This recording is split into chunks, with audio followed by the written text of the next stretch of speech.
Hello friends, it's Jessica from Three Rivers Homestead and I'm coming to you from my kitchen. I looked back and realized that it had been maybe 3 or 4 months since I had done a Q&A for you guys, and I always try to do one 3 or so times a year just because I know we have new faces around here and people that may not know the backstory of our family, and so I want to give you this opportunity to ask some questions that you've been wondering about. So I had put a question box in the community page on Three Rivers Homestead, and you guys submitted your questions, and I have them here. I'm going to try to divide them by category because I know I cover some different topics on my channel. I know most of you are probably here more for the food preservation and the food content, the homesteading content, because after all, we are Three Rivers Homestead here.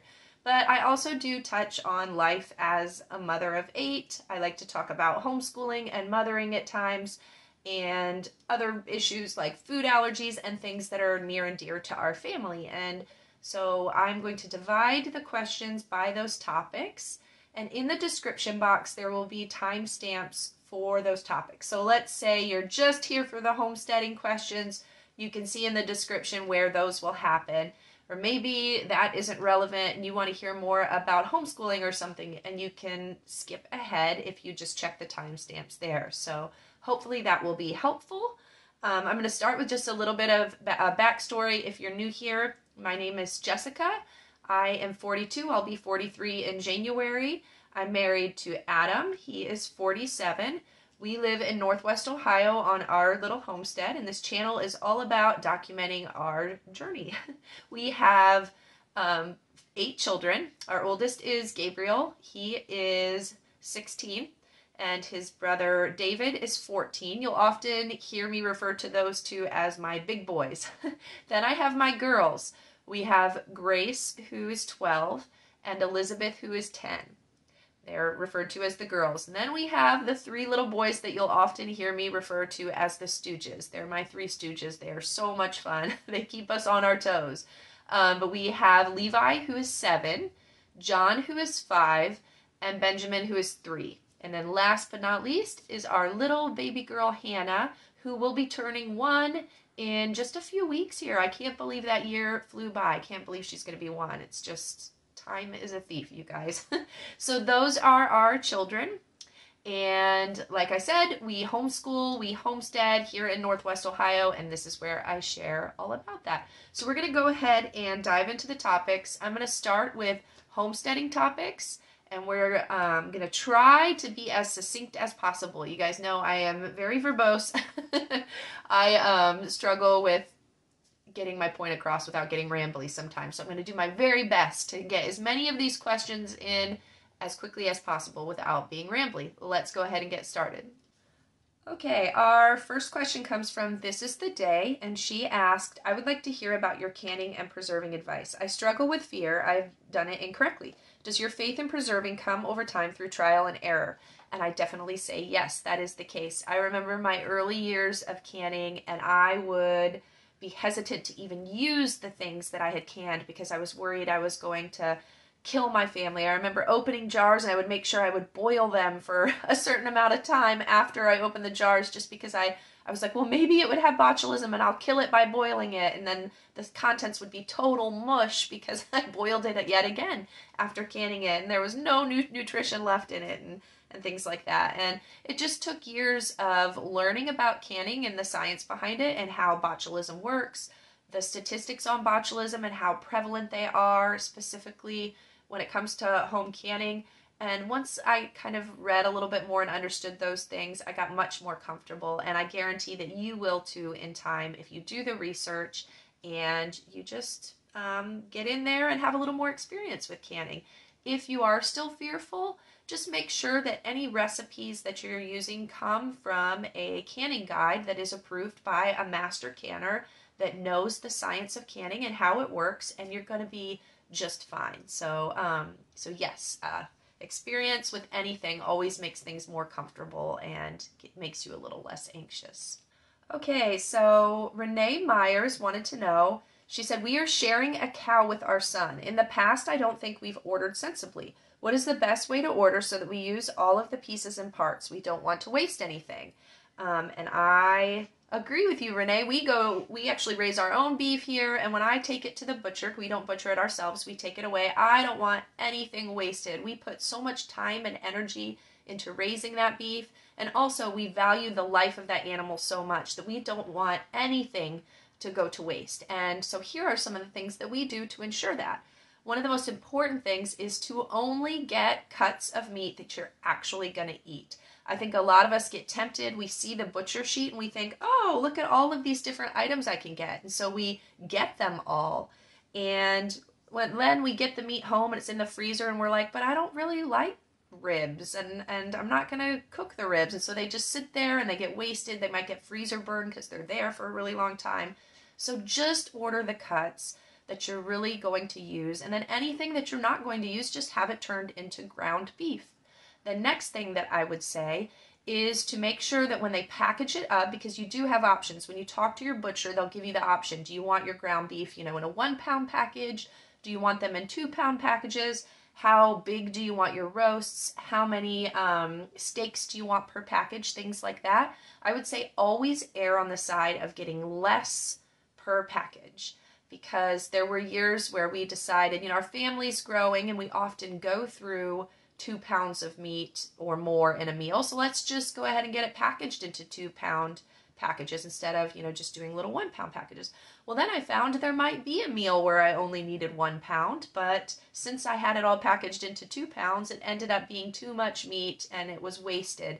I find that it's much easier to just have less packages. You can take out the number of pounds you need, and it works out great. Same thing with roasts. Even though we're a family of 10, I still get my roasts made as small as possible, and then I'll take out the number of roasts that I will need in order to feed our family. Instead of getting these huge roasts, we just package them into tinier packages, and that really helps. Other things, organ meat, make sure you ask for that when you're doing beef. Make sure you get the liver. Make sure you get the tongue. The tongue makes great tacos and other, it's like a roast meat that's so tender. It's wonderful. Make sure you get the tail. It makes a great soup. Oxtail soup has so much gelatin. It's so nutritious for you. You can get the heart. It's another cut of meat that is wonderful. Any of those organs are going to be great for you. And you know what? If you don't like the taste of the organ meat, you can also have it ground down, or you can grind it yourself after you get it. Add it maybe 1-to-1 parts with some of your regular ground beef, and you have like a primal beef mixture with some added nutrition. You can hide some of that organ meat in your children's food. I even typically freeze dry some of it, powder it up so that I can sprinkle it into foods that the kids are eating. Don't waste any of that. And then finally, make sure you ask for the fat. A lot of butchers, that isn't something that they're going to just offer you. They will keep that. And that is part of the weight of the animal that you're paying for. So if you specifically ask that you receive the fat back, on beef, that fat, when you render it down, it becomes tallow. It's a wonderful cooking fat. It's so nutritious. It's great for things like frying French fries and cooking eggs and things in. And so make sure that you don't waste that. Okay, so Tanya Talley asked, when you freeze dry foods, do they taste just the same as when they were fresh? And short answer is no, they don't. Any preservation method, whether you're talking canning, freezing, freeze drying, dehydrating, fermenting, all of them are going to change the texture and even the taste just a little bit. So some items that you freeze dry are going to be really close to fresh, especially liquid items that you freeze dry down. When you rehydrate them, they're very similar to the way they were before you put them in the freeze dryer.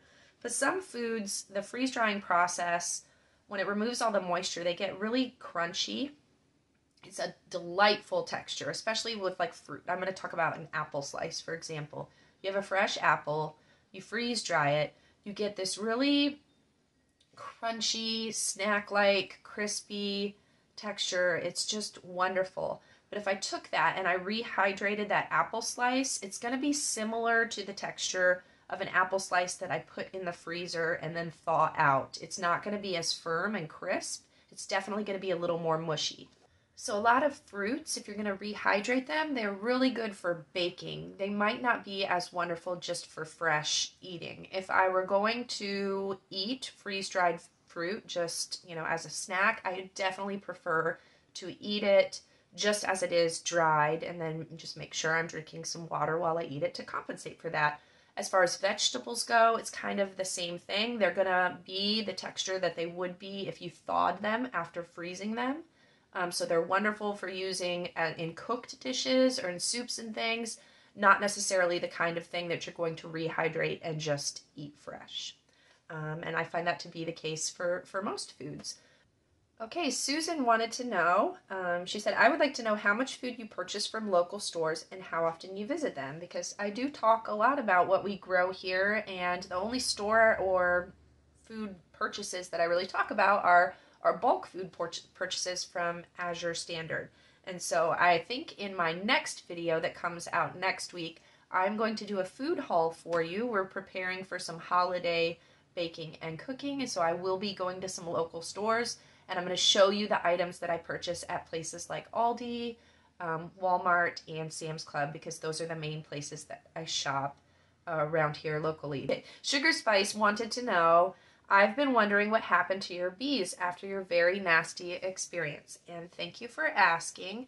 I went into more detail on Instagram this summer about what happened. I didn't really talk much about it here. I mentioned it briefly in one video, but never went into detail. But yes, it was back in June, I believe. I was attacked while working with my bees. There was a hole in my bee suit that I didn't realize, and some bees got inside of it while I was working out in the bee yard. And those couple of bees started to sting me inside the suit, which kind of made me panic a little bit. So I ran away, removed my suit, and a swarm of bees followed me, and as soon as I removed the veil of my suit, I was attacked by them. And it was a very traumatic experience. I was stung over 40 times and did end up in the hospital. It took me quite a while to overcome kind of the post-traumatic. I will say I did experience a little PTSD. I've never experienced anything like that before, but I'd be working in the garden. Every time a bee would buzz by me, I would freeze. And it took a couple months to get over that. And I will say that sometimes I still get panicky.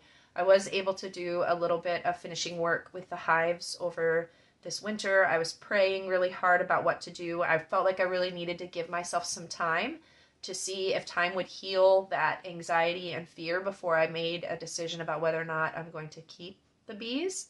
And I think what we have decided is that if I still feel the way I do now, next spring, and if our hives survive the winter, which they did last winter, and I'm hopeful that they will again, if they do survive and I feel as fearful as I did at the end of the year this year, that we will likely gift them to somebody else. And I know plenty of people that would be happy to take these bees off of my hands and all of our equipment that we've accumulated over the years off our hands, I'm sure just in exchange for some wonderful honey. So that is the plan. Lord willing, with some time, it will heal those feelings that I have. I loved keeping bees before this experience. It makes me very sad that the fear definitely overcame me, but it was a very traumatic experience. So I'm trying to give myself a little grace, give myself some time to heal, and then we'll reevaluate next year. So I will keep you updated on that.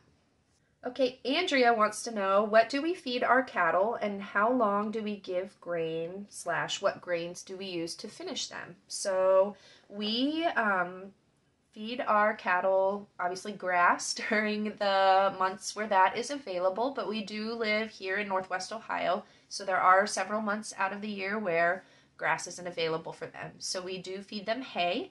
We have a wonderful local source of hay that sells us round bales for a steal. They are a very good price, and he is just a hop, skip, and a jump down a few roads, and we can go over there whenever we need a round bale, and that works really well because we don't have a huge barn to store a bunch of round bales for the winter, and we don't really need a lot either. We we don't go through very many in a winter, And then on top of that, we supplement our good friend Mason that you guys have seen in some videos, who helps us.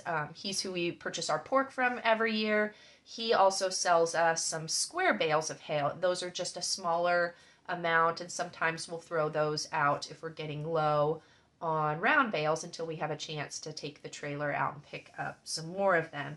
In terms of finishing off our cattle, our goal is always to get the cattle. We buy weaned calves in, it's usually over the summer, sometime usually in May or June. They'll come on our property and we raise them. They're usually a mix of a dairy and an Angus breed, usually like a Holstein and an Angus.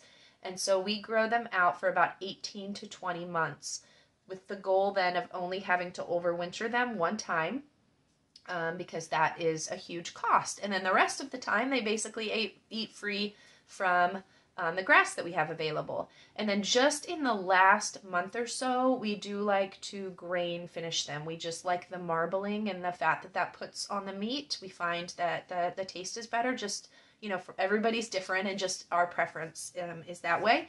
And we have a friend just a few houses down that they sell us our grain. They have like a feed mill, and so we get our grain. It's usually just corn. Sometimes we get a mix. They put some kind of cherry something in it. It's like a cattle mix or whatever, but that is where we get that from, and it seems to work really well for us. So that is the plan for the cattle that we have this winter. Okay, the Nana's Playhouse said she's interested in how to begin homesteading. What are things that she needs to start right away, and what things can wait? And this is definitely just my opinion. I'm sure everybody might have a different opinion on this. Here is my advice that I would give you. So if you are on your new property and you want to turn it into a homestead, my biggest piece of advice would be to take some time and don't build anything permanent in that first year. You really want to experience all 4 seasons on that property, just so you can learn as much as you can about it. You want to see if there are any areas that kind of lay low that maybe are prone to flooding during a heavy rain. You want to see how the light hits certain areas, to see where the best place to put a garden would be, and places maybe like high grounds that might be great for putting animal shelters, things like that. I think back about when we moved to our homestead, we kind of made a 5-year plan initially, the first year that we moved in. And some of those plans that we made in that first 5 years changed dramatically over time. The area that is now our pastures, where we're raising our beef, we had in that original plan wanted to build an orchard out there. And had I that first year just went ahead and planted all those trees because I was so excited to go, we would have ended up with no quality pasture to raise beef. It took several years for us to realize, you know what, I don't think the fruit trees would be best in that space. Maybe that would be better for a pasture for raising animals. And so don't rush it. Take some time. We prioritized infrastructure a lot in the first couple years. So we had, you know, a barn that we really needed to fix up. We built Adam's workshop / garage in the first year. And then fencing was really important for us to have good, sturdy fencing around the property. Obviously, getting that garden in at first. The previous owners had a garden in a space, so we kind of assumed that that was going to be a good spot to put it. And so the first year, I just did a small garden in that spot and was satisfied, satisfied with the results from that garden. And so the second year, I expanded it. And then from there, after that, chickens were our next priority. And that's just going to depend. Maybe chickens aren't a priority for you, and planting the fruit trees is more important. But I will say, it is better to plant your fruit trees earlier than later, but I would think hard about where you're going to plant those fruit trees, and not just rush to putting an orchard anywhere on your property for the reasons that I mentioned. So infrastructure. Focus on that in those first years. Focus on just making sure that you're learning the ins and outs of how your property works, and then you go from there and just do it in stages. Don't try to do it all at once or you're going to get really overwhelmed. Neil asked, did we get the basement finished so there is more room for our family? And kind of on a similar note, Debbie Haynes asked, can we have a house and yard renovation update? And those two are kind of combined, so I'm going to address them both. You guys know that we underwent a huge renovation project this year. We exposed our foundation of our house, tiled all the water away, with the goal of not only waterproofing the basement and fixing cracks in the foundation, but also to make a functioning food storage space in the cellar. And I am happy to say that that cellar, phase one of that project is done, and I did a cellar tour last month, so you can check that out in my video list. And the space down there is functional. Like I said, it's just phase one. We've got the shelving and the food moved down there, but we do have plans to build a cold room, to eventually turn the shelving that's down there into more efficient built-in shelving, but all of that is just going to take time, and we're doing it in baby steps. But yes, it did clear up space in the home. All of the stuff that's down in our cellar at one point was housed upstairs. We had food storage in every little nook and cranny that you could find in the house. So it has been a huge blessing to clear that stuff out and free up space up here. In terms of the rest of the house and the yard, it's still a mess out there. And you guys have probably seen in my videos that the yard is still torn up. We did not plant grass in a lot of the areas after they were done because they are going to have to come back at some point and fix our septic system.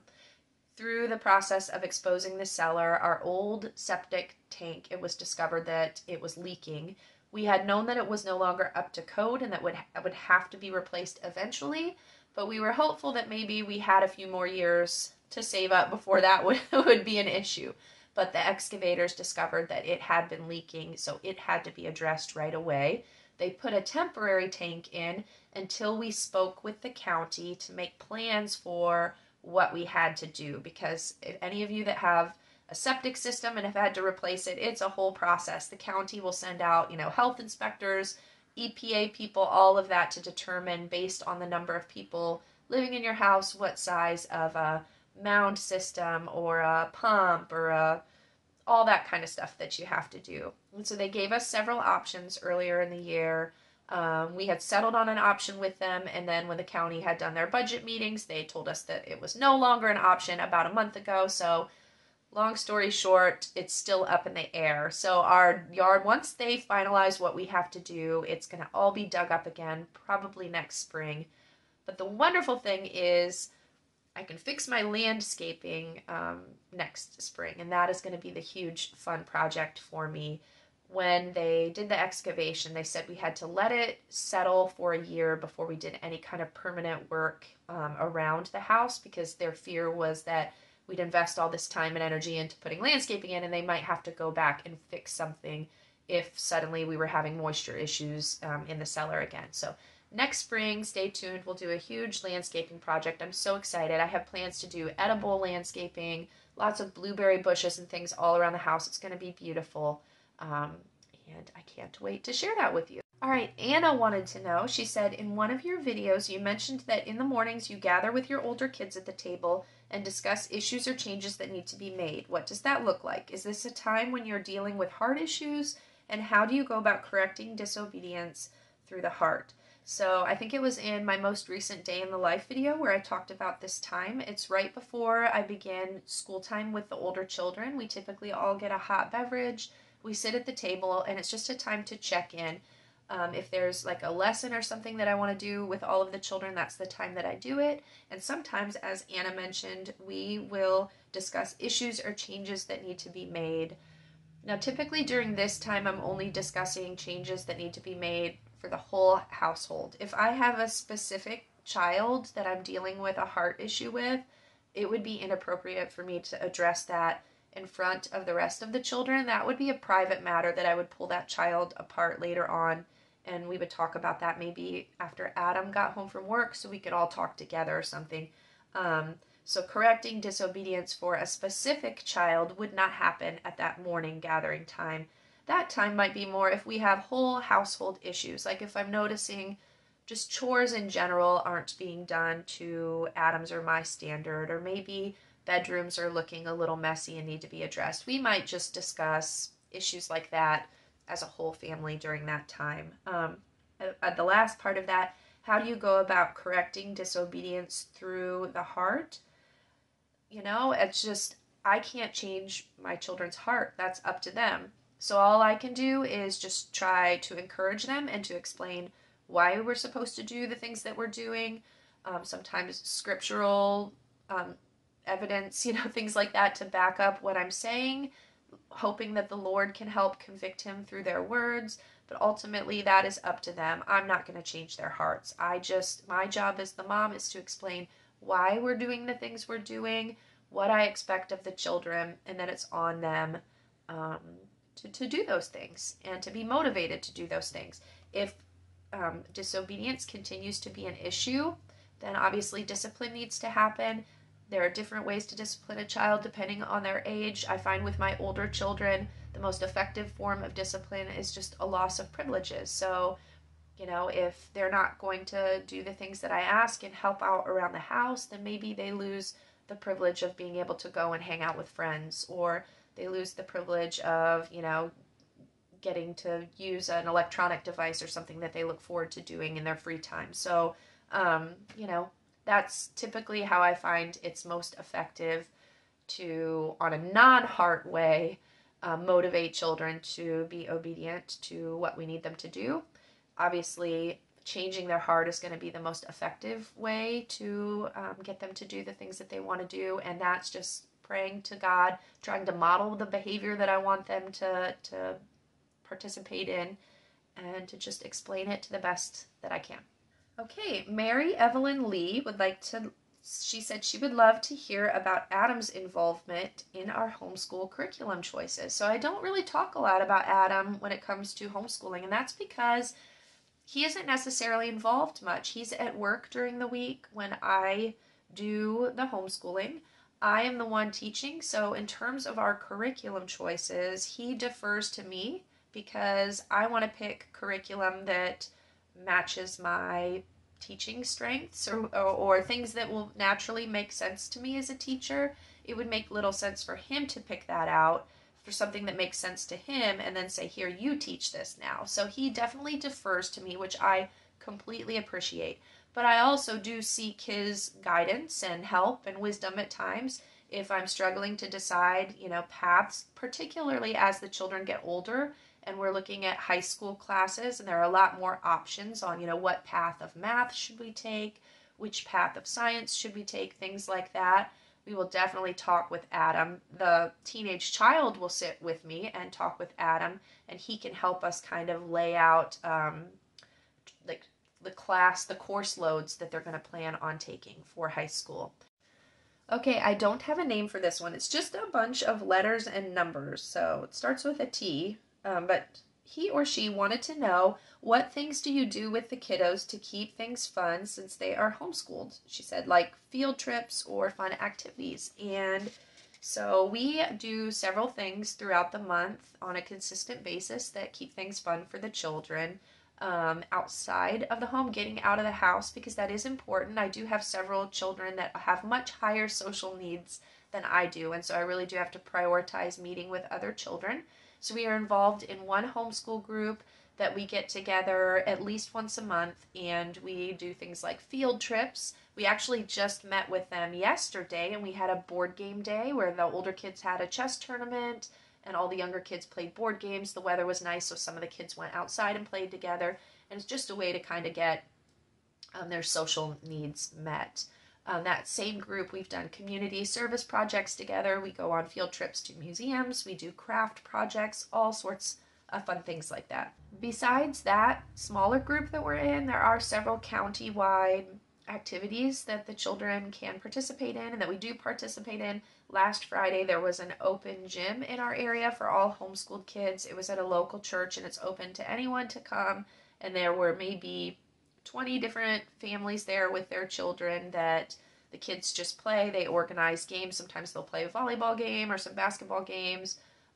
Some of the girls bring their gymnastics mats, and the kids will go over there and be flipping around, and the older girls will be teaching the little ones different gymnastics moves and things. It's just really fun for the kids to get their wiggles out, and we appreciate that during the winter. It's something we really look forward to because we're cooped up indoors and we have a rather small house, so an opportunity to just go to a gym and let the kids run around and play with other children is definitely appreciated. So we try to do a lot of fun things like that, just ourselves, like our family.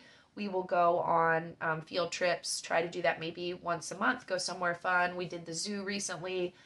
We do museum trips, things like that. And then, of course, just play dates with other children to get out of the house and do something social. But otherwise, we like to keep school fun. I think the great thing about homeschooling is that the lessons, if we're having a day where everyone's just kind of like, ugh, I don't want to sit at the table and do my schoolwork, well, we might pick the books up and take them to the park, and then we can be outside and I'll pack a lunch and we'll do our schoolwork while the little ones play on the playground. And it's just nice to kind of have a change of scenery. So we keep it fun by trying to do things like that. Okay, Cassie said her oldest daughter just started homeschooling her kids. They're in 5th, 3rd, and pre-K. And the oldest child is not liking homeschooling very much, and they're struggling to keep him motivated and excited about learning. Do I have any tips or strategies for reluctant learners? And Cassie, I have to say that I have several friends that have been in this situation. They've had kids that have been in a traditional school setting, and then they have started homeschooling after the kids have maybe been, I'm seeing if the oldest is in 5th grade, they've had a whole elementary school experience in school, and pulling them out of that is going to be an adjustment. And most of the mothers that I know who it wasn't the child's idea to leave school and be homeschooled, if it was the parents' idea to pull them out and homeschool, there is definitely an adjustment period where this is a very common problem, where the older children in particularly are reluctant to do their schoolwork. And what the child is missing is what they're used to, which is being around other children. They're used to what has been normal for them for school up to this point. It's very different for children who the norm is that they've always been homeschooled. They don't miss the things that they've never been around. And so I think it's a lot easier for the parents who have homeschooled from the beginning versus those that children have gotten used to a different situation and setting, and then they've been pulled out. And my sympathy goes out to those of you that are dealing with that, because that can be extremely challenging, I would imagine. But what I would say is that the wonderful thing about homeschooling is that you can cater the educational, methods, the curriculum, even the setting that you're teaching your child in, to the interests of that specific child. So that 5th grader that is reluctant to learn, there's a reason why they're reluctant, and you just need to determine what that is. Maybe they're bored and you need to find a more exciting curriculum method to use. Maybe they're confused and it's the actual curriculum that you chose and you need to try something different. Maybe it's just the fact that they don't want to be at home all day, and so maybe picking up and focusing on doing school, outside of the house at times might really help them. But even my children that have been homeschooled from the beginning, there's some of them that have gone through some phases where they're less excited about the schoolwork that they're doing than at other times. And I have often found that it's the curriculum that we're using that is the problem. And if I switch that up to something different, that might be a little more fun, that usually they'll become more engaged. Okay, Amma wants to know, is our homeschooling associated with other homeschoolers, and what does the state require? So I mentioned a couple questions ago that we are involved with some other homeschoolers in some groups that we get together and do. It's not in any official capacity. We currently at this time are not involved in a co-op where we are taking classes for credit, with other children or anything like that. But we do gather with other homeschoolers for educationally related functions and things like that. Now, as far as what does the state require, we are in the state of Ohio, and we actually just had changes to our homeschool laws in Ohio this year. So starting as of October, there are very few requirements to homeschool in the state of Ohio. You just basically have to let your local school district know that you are homeschooling, and that's it now in Ohio. It used to be that you had to submit your curriculum choices and kind of get that approved, and then at the end of every year a certified teacher had to go over what your children were learning and kind of sign off that they could continue doing it. and that changed, and that is no longer a requirement. Now, what does the state require to officially graduate a child from high school? Well, you can find those requirements for the state of Ohio on the Ohio Department of Education website. There are like a certain number of math courses and English courses and history courses and science courses. I think like there's a health course we have to teach, phys ed, all of that kind of stuff. And in order to create an official transcript, my child has to take those classes, and then they're given a grade in those, and then we put it on a transcript, and that's what we would submit to a college or things like that for acceptance. Okay, here's a question from Helen. She asked, how do you stay on track with your path in life when it might look so different from everyone around you? And how do you know if it's what God is calling you to do? And I think that's a great question because, you know, the Bible says that the heart can be deceptive. It can deceive us. And so sometimes what we think is God's calling for our life could just be what our heart desires, and it could be contrary to God's will for us. So I think learning to distinguish between what the heart wants and what God truly wants for us, it just takes time and practice, and it's something I'm still working on. I think everyone will be working on that until the day that we die. God sent us the helper. He sent us the Holy Spirit to help. But even that, sometimes it can, we can second guess whether that voice is coming from God or it is just our heart's desire. So I can share an example of something this year that I learned about this situation. So for the longest time, my heart's desire was to have Adam home and to make YouTube more of a full-time thing for our family. I thought that this would be the best for my children to have their father home full-time, for us to be a full-time family. And, you know, I had seen so many other families do this on YouTube, and it was modeled for me, and I thought, that's what I want for my family. And so I prayed for it for a really long time. And then earlier this summer, I felt that things were orchestrating in a way that it was beginning to become possible. Adam was able to change his work schedule so he was home more for 2 days a week. I was able to put out 2 YouTube videos a week, and I thought it was this huge blessing. And I thought this was God orchestrating things to move closer to that goal of having Adam home full time. And we did it for a couple months, and Adam and I both looked at each other and were like, this isn't working for us. We didn't have the peace that we thought it would bring us. I think we both preferred things the way they were before. And so it's funny because all along I thought that that was God's will for us, but really I think it's just what I wanted. And so the lesson that I learned in that is that when it is God's will for your life, there's peace in it. When it's not God's will for your life, it's going to come with internal conflict. It's not going to feel right. God is not an author of confusion. The devil is. And so when we're walking in God's will, it feels right. It feels good. And so I guess to answer the first part of that question, how do you stay on track with your path in life when it might look so different from everyone around you? Well, if it's God's calling and it feels right and it's filling you with peace and joy and goodness, it's easy to stay on that path. You crave those things. We all crave peace and joy and goodness. So even if everyone around us is questioning those things that we're doing, we're obviously going to want to stay on the path that is leading to good things in our lives, truly good things that come from the Lord. And I know I've been there before. I've had most of my adult choices questioned by someone in my life, whether it's the number of children that I have, the choice to homeschool, the choice to move out to a homestead, home birthing my children, so many things. The ways I express my faith, a lot of that has been questioned. And the way that I'm able to stay on that path is because I know it's God's will for my life. And if it ever feels like it isn't God's will for my life because it's not feeling right, or I'm not feeling his peace and joy over that area of my life, then I know it's time to change course and do something else. Okay, Green Family Homestead wants to know where I find my clothes, and I get this question a lot, so I will answer you. So most of the dresses that I wear in my videos recently are nursing dresses, and if you're not aware of what those are, If you think about a dress, it is definitely not a regular dress is definitely not the most convenient thing to wear when you're nursing.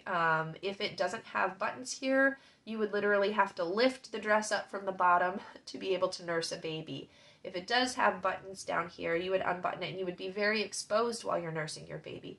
So nursing dresses are made with a flap that comes up right at the top that you can pull up and nurse, and everything is covered, and it is very convenient. If you follow me on Instagram, I have a highlight on all the nursing dresses that I bought when I had Hannah. I had my first 7 children without investing any money in a postpartum wardrobe. I was just trying to make do with the items that I had, and I would spend an entire year postpartum feeling really not very good about myself because the clothing that I was wearing just didn't fit me well. And so when I had Hannah, I was like, you know what, this time I'm going to purchase some nice nursing dresses that will make me feel a little more comfortable, that will allow me to nurse a little more modestly, even around the house. I have teenage boys and stuff, so it's something that I need to really think about.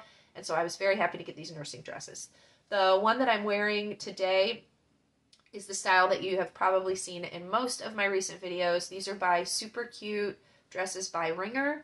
I love them. They're like buttery soft. They're very easy to launder and wear. They don't get wrinkly, and so for a very busy mother that is nursing, these are just wonderful. They come in a variety of lengths, and so I will link it in the description. I have several other nursing dresses that I wear in my videos that are from Amazon and other places that I will also link for you.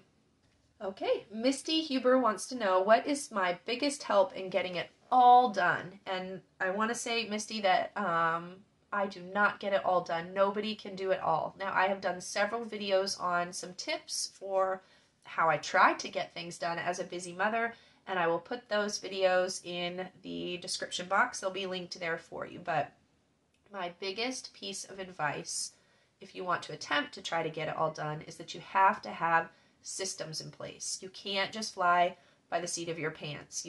Everything needs to have a system, whether it's a system for getting all of the housework done. You need to have a chore list or a chore schedule or some kind of system that helps you do that. When it comes to meal planning, if you want to cook 3 meals a day from scratch, you need to have a system in place for how you're going to do your grocery shopping, how you're going to make your meals, how you're going to inventory your pantries and know what you have in your pantries and your freezers. Have a system in place. When it comes to homeschooling the kids, the same things. You need to have a routine and a system for how, kids are going to hand in their work and how you're going to grade it and everything that you do should really be well thought out and have a good system. And I will say the times in my life where motherhood has felt the most chaotic and disorganized have been times where those systems have been disrupted. It happens every time you have a new baby. There's now a new person in your life. You have to figure out new systems to accommodate that. I've found in this last year of my life, there have been systems that I've had to reevaluate because we're busier with activities outside of the house. So our dinner time system or evening activity system had to completely change, and it would throw me off, and I'd feel kind of off kilter for a little bit until we figure it out. Big change for me this year was my whole meal system changed. I used to keep all my food upstairs, and we had to move it downstairs where it's not as accessible, and it really threw my whole system off place. So I've had to reevaluate that. So whatever area of your life that you're struggling in, you just need to sit down and try to make a carefully thought out system. And what really helps me is having a planner. I always talk about my planner because it's like my best friend as a mother. I mentally am juggling 100 different things in a day, whether it's managing that the kids got their chores done and thinking about the work that I need to do and social media work and what meals need done and this kid needs to be run to this activity and we need to have this form signed and all of that. It's a lot, you guys. And if I don't have a place to dump all of that out of my brain and get it on paper, I will it'll feel like chaos and I'll start to feel frantic. So having a good planner really helps. I'll link the planner that I use in the description. I've used the same planning method for 3 years. I'm changing it up a little bit with a more streamlined version of the same planner.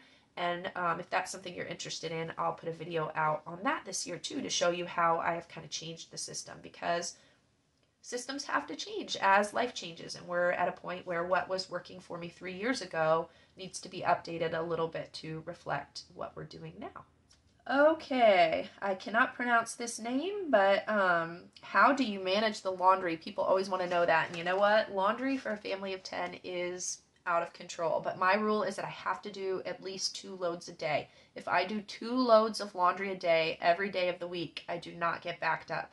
The only time I get backed up is when I don't do those 2 loads. So some weekends I might just take a break and not do a couple loads, and then I'll find myself on Monday with a minimum of at least 4-5 loads that now I have to catch up on. But it is what it is. Kids make laundry, people make laundry, and you just have to stay on top of it. You just have to be disciplined. So 2 loads a day.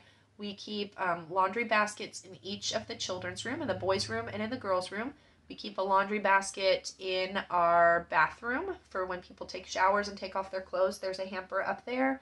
And we have a laundry basket downstairs for, anything else that needs put in there.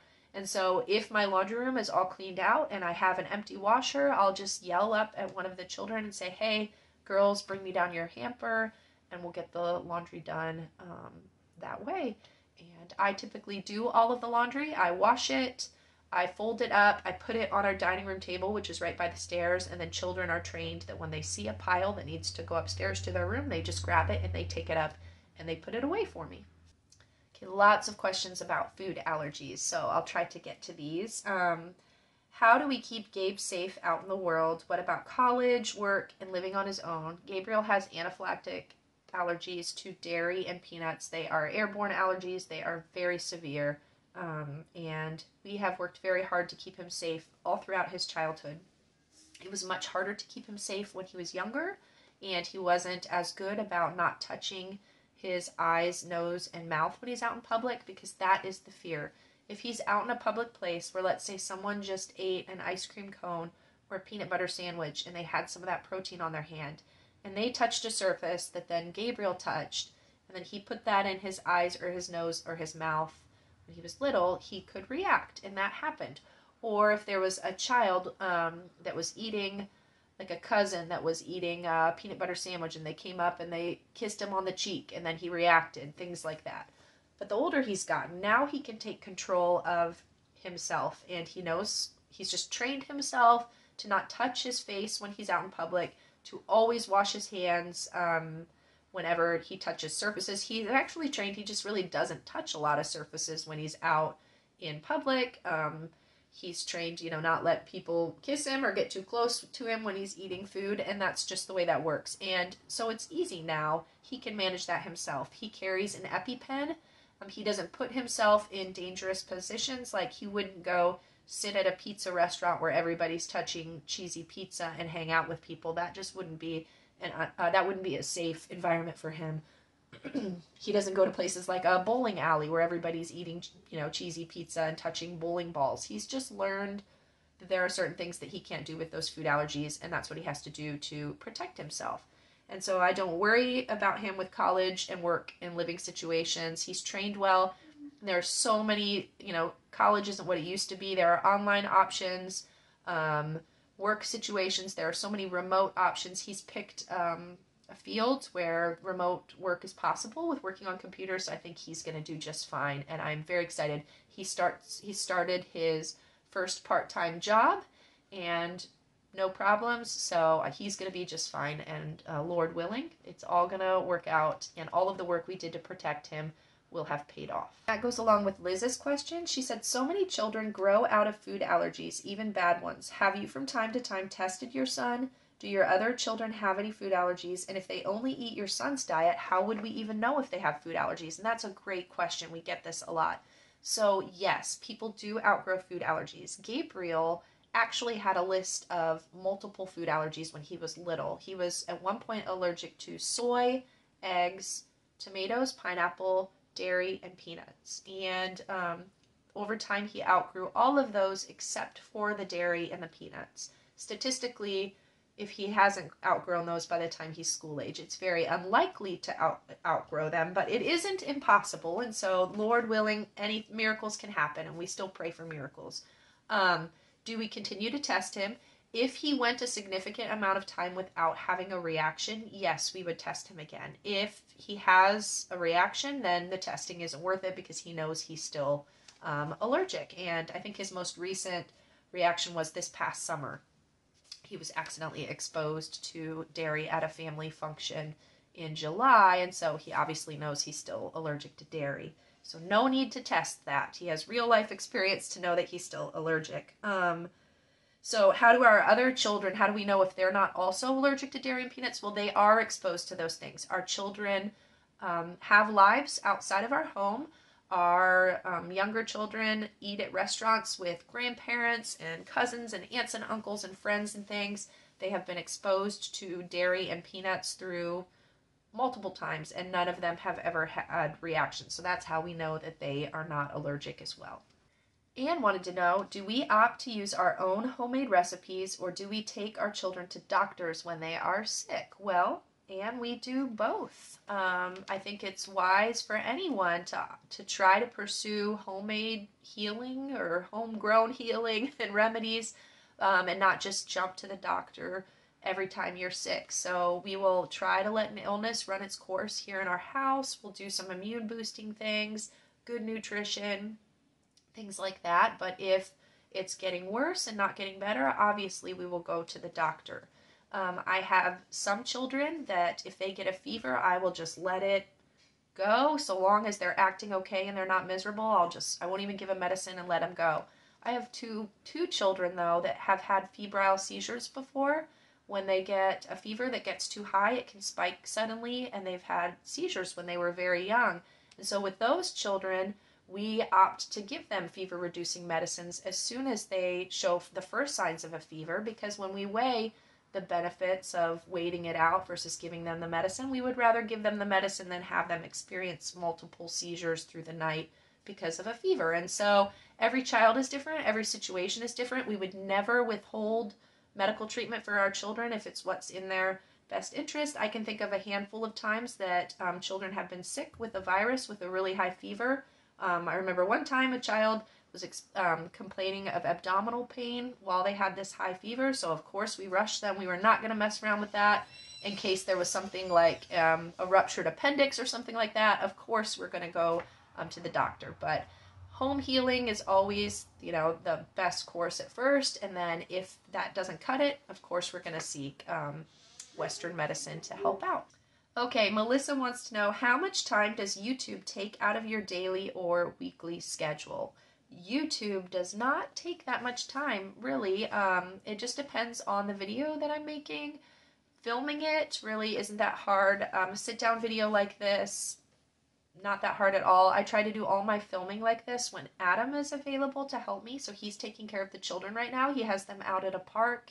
It's a beautiful day. That's why they're out of the house and the house is quiet. If it's a compilation video of a bunch of meals or like canning projects and things like that, it just takes me a minute or so to film what I'm doing as I'm doing it, set up the tripod and film it. And then I'll do my editing work in the evenings or on the weekends when I have free time to compile all of that and voice it over. That is the easiest way for me as a busy mother to put out content for you, is to compile footage throughout the week when it feels natural to me, and then to voice it over later on. If I were to try to narrate things that I'm filming as I'm filming them while the children are around and I'm focused on my children, it would take me twice as long to do the things that I'm doing, and it would take away from the children. When I'm cooking or I'm canning and the children are around me, my focus is on the children. The camera is just there to kind of film what I'm doing, and then I can go back later on and explain for you guys what was happening as I was doing it. And that's just the way that I have to film as a busy mother in order to get it all done on my own without any help. All right, my final question here was, how did God lead me to start YouTube and social media as a business? So actually, I started out on Instagram, and it didn't start out as a business. It was a personal account. I didn't get my first smartphone until 2016, I don't think. And so I finally had this smartphone. It had a wonderful camera. I decided to sign up for an Instagram account just so that friends and family could see what the kids and I were up to on on the Homestead because it was kind of a new and exciting thing for us. And so I started sharing there. And honestly, at the time, I just felt like I wanted to make some connections with other like-minded homeschooling and homesteading large families because I didn't have that connection much in my real life, in my personal life. And so social media in those early years really filled those needs for me of connecting with other like-minded individuals. And over time, I felt like I created this community, and it just kind of snowballed from there. So the more community minded it felt, the more I felt led to share and kind of open up my heart and share what was on my mind. And so I did that for many years. And then in 2020, Adam was home from work because everything was shut down, and there was kind of a fear that maybe he would lose his job during the pandemic. And so kind of I said to him as an idea, well, maybe I could try making a YouTube account. My Instagram has kind of taken off, so why don't we try that? And it's not going to pay the bills, but maybe it would be enough to supplement things. And if times got rough and you lost your job. And I never expected it to become what it is today. That wasn't, I didn't even, I couldn't have even fathomed that, but it just took off in 2020. And I really feel like it's a God thing, because as the years have gone by since 2020, our expenses with the older children have increased. And so this has really been a blessing. It's been a way that God has blessed our family to help provide opportunities for our children that would have been a struggle otherwise. So we are so thankful to have you here. I appreciate every one of you who watches our videos, and thank you to all of you that submitted questions today. This was really fun. All right, friends, if you didn't notice, I struggled to get through that. I have a little bit of a nagging cough right now, and the more I'm talking, I've been talking for quite a while, so it's time for me to stop and give my throat a rest. I will see you next week with a grocery haul of all of the places that we shop for food other than Azure Standard. Until then, I hope you all have a wonderful Thanksgiving. I don't think my video will be out before then, so happy Thanksgiving to all of my American friends. We will see you later. Bye.